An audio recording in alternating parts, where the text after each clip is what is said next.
Somewhere tonight, a girl with copper hair and a crooked smile is dying on the bathroom floor of a gas station just outside of a small town in Mississippi. She is not a cautionary tale. She is not a footnote in a public policy report. She is not your political pawn. She is someone's daughter, and she was someone.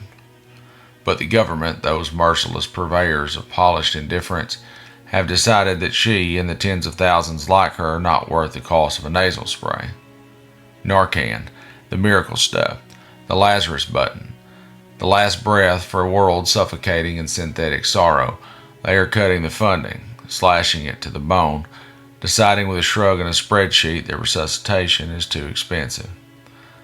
I struggle to fathom a state so absurdly hypocritical that it manufactures an epidemic through corporate complicity, then criminalizes the casualties.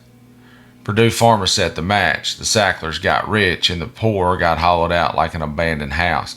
It's the same formula as always. Privatize the profit, socialize the corpse. But this is not just a public health crisis. It is a spiritual dismemberment. It is watching your best friend nod off mid-sentence and never wake up again.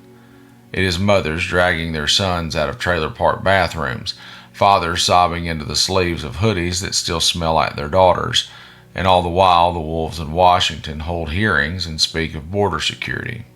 They point south and scream fentanyl, while north of their conscience the overdose deaths rise like floodwaters. But make no mistake, this isn't about fentanyl. It's not about safety, it's about control. If they gave a single good goddamn about stopping overdose deaths, they'd flood this country with Narcan the way they flood it with campaign flyers. You wouldn't be able to pump gas without seeing a vending machine for it. But they don't. Because the politics of fear are cheaper than the politics of compassion. In America, death is policy. Death is budgeted. Death is a line item that gets reviewed and debated and quietly trimmed when the cameras go off, because addiction isn't tidy. It's not a red state or a blue state problem. It's the boy next door. It's your sister. It's the woman in front of you at the Dollar General whose eyes no longer register light. It's an elegy scribbled on the back of a Burger King receipt. We live in a country that waged war on drugs and forgot that it was killing the wounded. Where junkie still sounds easier to dismiss than human being, where we criminalize sickness and pretend it's justice, where billionaires get bailouts and addicts get body bags. And they say there's no money for Narcan, but there's always money for war, for walls, for stock buybacks, for tax breaks, for CEO bonuses, for prisons, for border theatrics and re-election ads soaked in fear and bravado, but not for the kid in rural Arkansas whose heart is slowing to a whisper. Not for the EMTs who have to choose which person to try and save because they've run out of supplies.